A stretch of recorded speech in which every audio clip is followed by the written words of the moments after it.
श्रीलंका इन दिनों गंभीर आर्थिक संकट से जूझ रहा है। कंगाली का आलम ये है कि श्रीलंका के पास जरूरी सामान खरीदने तक के पैसे नहीं हैं। विदेशी मुद्रा भंडार खत्म हो चुका है। कर्ज इतना है कि मूल तो दूर, ब्याज चुकाना भी भारी पड़ रहा है। श्रीलंका दिवालिया होने की कगार पर पहुंच गया है। श्रीलंकाई करेंसी की वैल्यू डॉलर के मुकाबले आधी हो चुकी है, जिसके चलते कई जरूरी चीजों के भाव आसमान छू रहे हैं।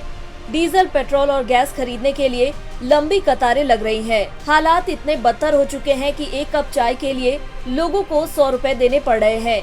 इतना ही नहीं, ब्रेड और दूध जैसी जरूरी चीजों के दाम भी आसमान पर हैं। खबरों के अनुसार अभी श्रीलंका में ब्रेड के एक पैकेट की कीमत 150 रुपए हो चुकी है। दूध का पाउडर 1975 रुपए किलो हो चुका है।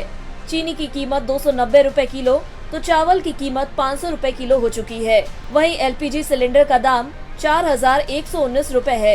इसी तरह पेट्रोल 254 रुपए लीटर और डीजल 176 रुपए लीटर बिक रहा है। सरकारी आंकड़ों के अनुसार अभी श्रीलंका में महंगाई की दर 17% को भी पार कर चुकी है।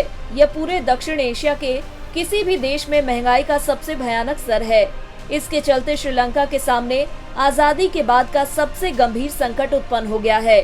श्रीलंका की करेंसी भी लगातार लुढ़क रही है। श्रीलंकाई रुपए की वैल्यू पिछले कुछ दिनों में डॉलर के मुकाबले 46% से ज्यादा कम हो चुकी है।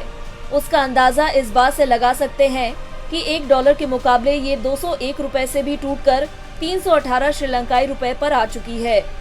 इसकी तुलना दूसरे देशों से करें तो $1 की वैल्यू करीब 76 भारतीय रुपए, 182 पाकिस्तानी रुपए, 121 नेपाली रुपए, 45 मॉरिशस रुपए और 14,340 इंडोनेशियाई रुपए के बराबर है।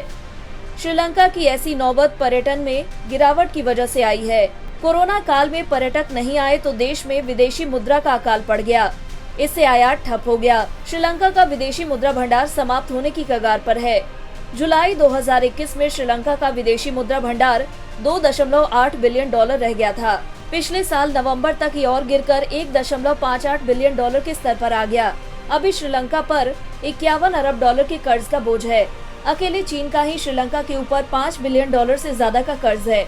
माना ये भी जा रहा है कि चीन से भारी भरकम कर्ज लेने की वजह से भी श्रीलंका के ये हालात हुए हैं। ऐसा इसलिए हुआ कि चीन ने विस्तारवादी नीतियों के तहत श्रीलंका के रास्ते भारत को घेरने के लिए जिन परियोजनाओं का निर्माण किया है, उनसे श्रीलंका को कोई कमाई नहीं हो रही है। इसके बावजूद भी भारत ने श्रीलंका को पूरी मदद करने का भरोसा दिया है।